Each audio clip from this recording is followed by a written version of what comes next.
Hello. ഇപ്പം നമ്മൾ Facebook അല്ലെ യൂട്യൂബ് ന്യൂസ് ചാനൽസ് ഒക്കെ തുറന്നു നോക്കിയാൽ വളരെ ആശങ്കയുണർത്തുന്നതും അത്ഭുതപ്പെടുത്തുന്നതുമായിട്ടുള്ള ഒരു ന്യൂസാണ് ഇപ്പം ചർച്ചാ വിഷയമായേക്കുന്നത്. വയറ്റിൻ്റെ ഉള്ളിൽ സർജറിക്ക് ശേഷം ഒരു സർജിക്കൽ ഇൻസ്ട്രുമെൻറ്റ്സ് 5 ഇയേഴ്സായിട്ട് സ്റ്റക്കായിട്ട് ഒരു സ്ത്രീ അനുഭവിച്ച കഥ, വേദനയുടെ കഥ. ആക്ച്വലി അത് ആദ്യം കേൾക്കുമ്പോൾ നമുക്ക് അത്ര അതിൻ്റെ സീരിയസ്നെസ് മനസ്സിലാക്കില്ല. പക്ഷേ ഞാനത് കണ്ടിരുന്നു. ഞാൻ മെഡിക്കൽ ഫീൽഡിൽ വർക്ക് ചെയ്തുകൊണ്ടിരിക്കുന്ന ഒരാളാണ്. സോ സർജിക്കൽ പേഷ്യൻസിനെ കണ്ടിട്ടുണ്ട്, പ്രീ ആൻഡ് പോസ്റ്റ് അതെല്ലാം ഡീൽ ചെയ്തിട്ടുള്ള ഒരു വ്യക്തി എന്ന നിലയ്ക്ക് എനിക്കത് പെട്ടെന്ന് ഗ്രാസ്പ് ചെയ്യാൻ പറ്റും അതിൻ്റെ ഒരു ആഴം എന്തോരം ഉണ്ടെന്നുള്ളത്.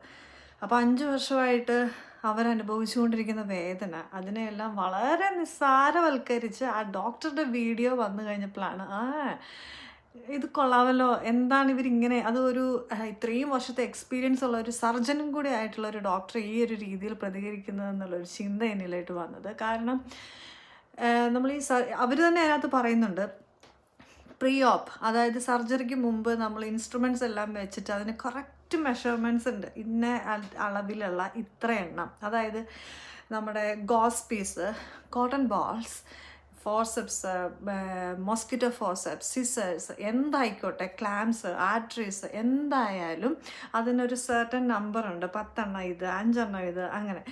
അപ്പം നമ്മൾ പ്രീ ഓപ്പിൽ, അതായത് സർജറി സ്റ്റാർട്ട് ചെയ്യുന്നതിന് മുമ്പ് തന്നെ 2 നഴ്സുമാരുടെ സാന്നിധ്യത്തിൽ നമ്മളത് കൗണ്ട് ചെയ്യും. ഓപ്പറേഷൻ സെറ്റ് ഓപ്പൺ ചെയ്ത് വെച്ചതിന് ശേഷം നമ്മൾ മോസ്കിറ്റോ ഫോർസെപ്സ് 5 എണ്ണം സെക്കൻഡ് നഴ്സ് കൗണ്ടർ ചെക്ക് ചെയ്യും. രണ്ടാമത്തത് ആർട്ടറി, ഫോർസെപ്സ്, എല്ലാത്തിൻ്റെയും നമ്പർ മനസ്സിലല്ല അവർ പറയുന്നത്. അതിന് വ്യക്തമായിട്ടുള്ള ഒരു CSSD എന്ന് പറയുന്നത് സ്റ്റെറിലൈസേഷൻ യൂണിറ്റാണ്. നമ്മുടെ സർജിക്കൽ ഇൻസ്ട്രുമെൻറ്റ്സ് ആയിക്കോട്ടെ, വൂണ്ട് ക്ലീനിങ്ങിന് വേണ്ടി ഉപയോഗിക്കുന്ന ഇൻസ്ട്രുമെൻറ്റ്സ് ആയിക്കോട്ടെ, എല്ലാത്തിനും സ്റ്റെറിലൈസേഷൻ നടക്കുന്ന ഈ CSSD എന്ന് പറയുന്ന ഡിപ്പാർട്ട്മെൻറ്റിലാണ്. അപ്പോൾ അവിടുന്ന് അത് സ്റ്റെറിലൈസേഷൻ കഴിഞ്ഞ് കിട്ടുമ്പോൾ തന്നെ അതിനകത്തൊരു ലിസ്റ്റ്, എന്തൊക്കെ സാധനങ്ങളാണ് ഇതിനകത്ത് ഉള്ളതെന്നുള്ള കറക്റ്റ് ലിസ്റ്റ് ഉണ്ടാവും. അത് വെച്ച് കൗണ്ടർ ചെക്ക് ചെയ്തതിന് ശേഷം ക്രോസ് ചെക്കും കഴിഞ്ഞ് നമ്മൾ ടിക്കിട്ട് വിട്ടിട്ടാണ് സർജറി സ്റ്റാർട്ട് ചെയ്യുന്നത്. സർജറിക്ക് ശേഷം ഫൈനലി പേഷ്യൻറ്റിനെ മൂവ് ചെയ്യുന്നതിന് മുമ്പ് തന്നെ ചില ഹോസ്പിറ്റൽസിൽ immediately after moving the patient നമ്മളത് പിന്നെയും കൗണ്ട് ചെയ്യും.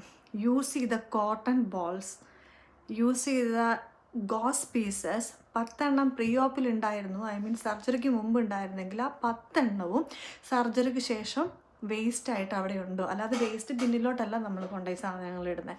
യൂസ് ചെയ്ത ആർട്ടറീസ് കറക്റ്റായിട്ടും അവിടെ തന്നെ ഉണ്ടോ, എല്ലാം നമ്മൾ ചെക്ക് ചെയ്യും. ആ ഡോക്ടർ പറഞ്ഞതിനോട് എനിക്ക് ശരിക്കും യോജിക്കാൻ കഴിയുന്നില്ല. അവർ പറഞ്ഞത് നമ്മൾ സർജറിക്ക് മുമ്പ് ഇതെല്ലാം എണ്ണും, സർജറിക്ക് ശേഷം എണ്ണും, പക്ഷെ അതൊരു ഓർമ്മ പെശകിൽ നമ്പർ തെറ്റിപ്പോയതായിരിക്കാവുന്ന. എങ്ങനെ, ഹൗ ക്യാൻ, അതെങ്ങനെ സംഭവിക്കും? കാരണം എന്താണെന്ന് വെച്ചാൽ നമ്മളിത് മനസ്സിലല്ല, ഇത് എഴുതി വെക്കുകയാണ് ചെയ്യുന്നത്. 10 ആർട്ടറീസ് അല്ലെ 10 സിസേഴ്സ് സർജറിക്ക് മുമ്പ് ഈ ടേബിളിലുണ്ടായിരുന്നു. അതുപോലെ തന്നെ സർജറിക്ക് ശേഷം 10 എണ്ണം ഉണ്ട്. ആ 10 എണ്ണം നമ്മൾ കൗണ്ട് ചെയ്തിട്ടാണ് CSSD എന്ന് പറയുന്ന ഡിപ്പാർട്ട്മെൻറ്റിലോട്ട് നമ്മൾ ക്ലീനിങ്ങിന് വേണ്ടി, സ്റ്റെറിലൈസേഷന് വേണ്ടി അയക്കുന്നത്. അപ്പം എത്ര സ്ഥലത്തുനിന്ന് ക്വസ്റ്റ്യൻസ് വരും? ഒരെണ്ണം കുറഞ്ഞു പോയാൽ CSSDക്കാരൻ ക്വസ്റ്റ്യൻ ചെയ്യണ്ടേ? 10 എണ്ണമാണല്ലോ നിങ്ങൾക്ക് ഇഷ്യൂ ചെയ്തത്. ഈ മൈനർ സ്യൂച്ചറിങ് സെറ്റ് അല്ലെങ്കിൽ ഈ സർജറിയുടെ സെറ്റിനകത്ത് 10 ആർട്ടറി ആണുള്ളത്, അല്ലെ 10 മോസ്കിറ്റോ ഫോർസെപ്സ് ആണുള്ളത്. ഇപ്പം നിങ്ങൾ റിട്ടേൺ ചെയ്ത 9 ഉള്ളൂ. Where is the remaining 1? അങ്ങനെ ഒരു ക്വസ്റ്റ്യൻ ചോദിക്കാൻ അത് റീസെൻ്റ്ലി നടന്നതാണ്. 5 വർഷം എന്ന് പറയുന്നത് അത്ര വലിയ ഓൾഡ് കേസൊന്നുമല്ല.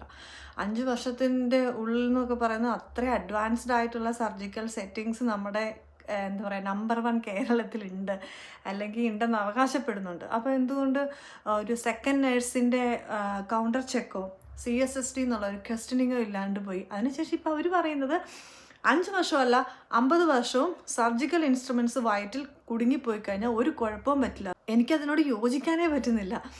കാരണം ഒരു ഫോറിൻ ബോഡി നമ്മുടെ ശരീരത്തിൻ്റെ ഉള്ളിൽ കയറി കഴിഞ്ഞാൽ എന്തെല്ലാം കോംപ്ലിക്കേഷൻസ് ഉണ്ടാക്കും. MBBSും MDയും സ്പെഷ്യലൈസേഷനും ഇത്രയും ഇയേഴ്സ് ഓഫ് എക്സ്പീരിയൻസും സർജിക്കൽ ഫീൽഡിലുള്ള ആ ഡോക്ടറിൻ്റെ വായിന്ന് കേട്ടപ്പം സത്യം പറയുകയാണെങ്കിൽ അമ്പരന്ന് പോയി. Infection, inflammation, sepsis, even death വരെ സംഭവിക്കാവുന്ന കാര്യമാണ് ഒരു ഫോറിൻ ബോഡി നമ്മുടെ വയറ്റിൽ കുടുങ്ങിക്കഴിഞ്ഞാൽ. അത് മനസ്സിലാക്കാതെ അവർ 50 വർഷം വരെ കിടന്നാൽ കുഴപ്പമില്ല എന്ന് പറയുന്നത് എങ്ങനെയാണ്? പെനിട്രേഷൻ ഉണ്ടാകാം വയറ്റിൽ. ആ സിസർ അതൊരു ഇങ്ങനെ വളഞ്ഞിരിക്കുന്ന, നിങ്ങളത് എക്സ്റേ കണ്ടിട്ടുണ്ടെങ്കിൽ മനസ്സിലാവും, ഇങ്ങനെ വളഞ്ഞിരിക്കുന്ന ഒരു മൊസ്കിറ്റോ ഫോസപ്സ് ആണത്. ആ സാധനം പെനിട്രേറ്റ് ചെയ്ത് ഇൻറ്റേർണൽ ഓർഗണിനെ പെനിട്രേറ്റ് ചെയ്തതിന് ശേഷം ബ്ലീഡിങ് ഉണ്ടായി ആ പേഷ്യൻ്റ് ഡെത്തായി പോകാൻ സാധ്യതയുണ്ടായിരുന്നു. അതിൻ്റെ ചുറ്റും എക്സ്ട്രാ ടിഷ്യൂ ലെയർ ഫോം ചെയ്തതിന് ശേഷം അവിടെ ഒരു ഒബ്സ്ട്രക്ഷൻ ഉണ്ടായി, ബൗൾ ഒബ്സ്ട്രക്ഷനോ ഇൻറ്റസ്റ്റൈനൽ ഒബ്സ്ട്രക്ഷനോ ഉണ്ടായി. ആ പേഷ്യൻ്റ് മരിക്കാമായിരുന്നു. എത്ര വർഷം അവർ തന്നെ പറയുന്നുണ്ട്, 5 വർഷമായിട്ട് അവർക്ക് വയറുവേദനയുണ്ട്, ഒരുപാട് ഡോക്ടേഴ്സിനെ കണ്ടു, ഒത്തിരി അവർ സഫർ ചെയ്തു എന്നുള്ളത്. അതൊക്കെ നുണയാണെന്നാണ് ഇവർ പറയുന്നത്. എന്തായാലും വീണ ജോർജ് നമ്മുടെ ബഹുമാനപ്പെട്ട ആരോഗ്യമന്ത്രി തക്കതായ ആക്ഷൻസ് എടുക്കുമെന്ന് പറഞ്ഞു. പക്ഷേ എനിക്ക് ഉറപ്പുണ്ട് എങ്ങനെ പോയാലും അവിടെ ജോലി ചെയ്ത ഏതെങ്കിലും ഒരു നേഴ്സിൻ്റെ മണ്ടയിൽ അത് കെട്ടിവെച്ചിട്ട് ഇവരത് ഊരും. പക്ഷേ മനസ്സിലാക്കേണ്ട ഒരു കാര്യം, ഒരു നേഴ്സിനോ 2 നേഴ്സിനോ പറ്റിയ ഒരു മിസ്റ്റേക്ക് അല്ല ഇത്. തുടക്കത്തിൽ ഇതൊരു ചെറിയൊരു മൈനർ മിസ്റ്റേക്ക് ആണെങ്കിലും അതൊരു ഭയങ്കര ഹ്യൂജ് മിസ്റ്റേക്കിലോട്ട് അത് പോയി. ഒരാളുടെ ലൈഫ് വെച്ചുകൊണ്ടാണ് കളിച്ചത്. CSSTയിൽ വർക്ക് ചെയ്ത ആളും OTയിൽ വർക്ക് ചെയ്ത ആളും എല്ലാവരും സെയിം അളവിൽ ഇതിൽ തെറ്റുകാരാണ്. കാരണം 2 നേഴ്സിൻ്റെ കൗണ്ടർ സൈൻ ഇല്ലാതെ അകത്തോട്ടൊരു ഇൻസ്ട്രുമെൻറ്റ്സ് കയറുകയോ OTക്ക് പുറത്തോട്ട് ഇറങ്ങുകയോ ഇല്ല. പിന്നെ അങ്ങനെ ഇത് നടക്കുന്നത്. പിന്നെ അവർ പറഞ്ഞ 5 വർഷം 50 വർഷം എന്നുള്ള കണക്ക് അക്സെപ്റ്റ് ചെയ്യാൻ പറ്റാത്തൊരു കാര്യമാണ്. പക്ഷേ എൻ്റെ ഒരു അഭിപ്രായത്തിൽ ആ വേദന സഹിച്ച ആശ്രയിക്ക് എന്തായാലും തക്കതായ നഷ്ടപരിഹാരം കൊടുത്തേ മതിയാവുള്ളൂ. ഇപ്പം സത്യം പറയുകയാണെങ്കിൽ നമ്മുടെ രാഷ്ട്രീയ നേതാക്കന്മാരും അവരുടെ ഭാര്യമാരും മക്കളും എല്ലാം വിദേശ രാജ്യങ്ങളിലോട്ട് ട്രീറ്റ്മെൻറ്റിന് പോകുന്നത് ഒരുപക്ഷെ സ്വന്തം സിസ്റ്റത്തിലുള്ള വിശ്വാസക്കുറവ് കൊണ്ടായിരിക്കും. അവർക്കറിയാമല്ലോ, ഇൻറ്റേർണലി വർക്ക് ചെയ്യുന്നവർക്ക്, ഒരു ഹോസ്പിറ്റലിൻ്റെ ഉള്ളിൽ വർക്ക് ചെയ്യുന്ന എനിക്കറിയാം അവിടെ എന്തൊക്കെയാണ് നടക്കുന്നതെന്ന്. അപ്പോൾ അതുപോലെ തന്നെയാണല്ലോ ആ സിസ്റ്റത്തിൽ വർക്ക് ചെയ്യുന്ന പൊളിറ്റീഷ്യൻസിനറിയാം എന്തൊക്കെയാണ് നടക്കുന്നതെന്ന്. അതുകൊണ്ടായിരിക്കും അവരെല്ലാം ഫോറിൻ ട്രീറ്റ്മെൻറ്റ് തേടി പറക്കുന്നത്. സോ നമ്മുടെ സിസ്റ്റം ഒരുപാട് വളരേണ്ടിയിരിക്കുന്നു.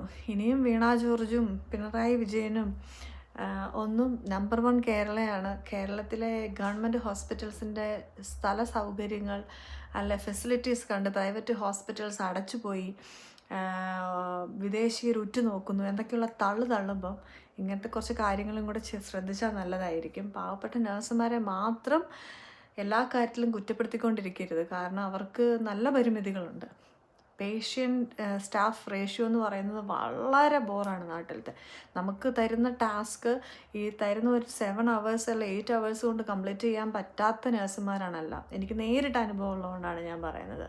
സോ സിസ്റ്റം മൊത്തത്തിൽ മാറേണ്ടിയിരിക്കുന്നു. അല്ലാതെ നഴ്സുമാരുടെ പള്ളിക്ക് കയറിയിട്ട് അല്ല എന്ത് എറർ ഉണ്ടായാലും അവരുടെ മണ്ടയിലോട്ട് വെച്ചിട്ട് ഊരിപ്പോകാൻ ശ്രമിക്കരുത്. ശ്രീമതി വീണ ജോർജ് പറഞ്ഞു ഇതിന് ഉത്തരവാദികളായിട്ടുള്ളവർക്ക് തക്കതായ ശിക്ഷ കൊടുക്കും, റെസ്പോൺസിബിലിറ്റി അവരെ ഏറ്റെടുത്തേ പറ്റുള്ളൂ. പക്ഷേ ഈ പറയുന്ന ഉത്തരവാദികൾ എന്ന് പറയുന്നത് ആ OTയിൽ വർക്ക് ചെയ്ത OT ടെക്നീഷ്യൻ റയർലി ഈ പിക്ചറിലോട്ട് വരാൻ സാധ്യതയുള്ളൂ, ആ നഴ്സുമാരായിരിക്കും.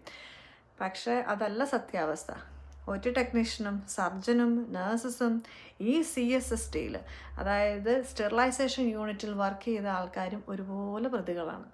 കാരണം തിരിച്ച് സർജറിക്ക് ശേഷം ഒരു സെറ്റ് ഓഫ് ഇൻസ്ട്രുമെൻറ്റ്സ് CSSTയിലോട്ട് നമ്മൾ വിടുമ്പോൾ അത് കൗണ്ടർ ചെക്ക് ചെയ്ത് അവർ സൈൻ ചെയ്താണ് എടുക്കേണ്ടത്. അപ്പോൾ ഒരു ഫോർസെപ്സ് അല്ലെങ്കിൽ ഒരു മൊസ്കിറ്റോ ഫോർസെപ്സ് കുറവുണ്ടെങ്കിൽ എന്തുകൊണ്ട് അവരത് അന്ന് ക്വസ്റ്റ്യൻ ചെയ്തില്ല, അല്ലെങ്കിൽ എന്തുകൊണ്ട് അവരത് ചെക്ക് ചെയ്തില്ല? അപ്പോൾ ഇത് ഒരാളുടെ ഭാഗത്തുനിന്നുണ്ടായ മിസ്റ്റേക്ക് അല്ല, എ ബഞ്ച് ഓഫ് പീപ്പിൾ അത്രയും ഉണ്ടായതാണ്. സോ സിസ്റ്റത്തിൻ്റെ അനാസ്ഥ തന്നെയാണിത്, ആർക്കും കൈയൊഴിയാൻ പറ്റത്തില്ല.